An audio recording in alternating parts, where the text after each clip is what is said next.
क्या आप लोगों ने कभी इमेजिन किया है कि स्पेस की आवाज कैसी होती होगी? पहली बात तो अंतरिक्ष पूरी तरह से शांत होता है और यहाँ कोई हवा मौजूद नहीं है, क्योंकि अंतरिक्ष एक वैक्यूम है और ध्वनि तरंगें वैक्यूम के माध्यम से यात्रा नहीं कर सकती।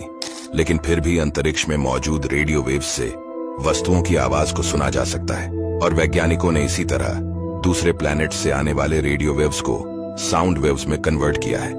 तो चलिए अंतरिक्ष में मौजूद उन मिस्टीरियस साउंड्स को सुनते हैं।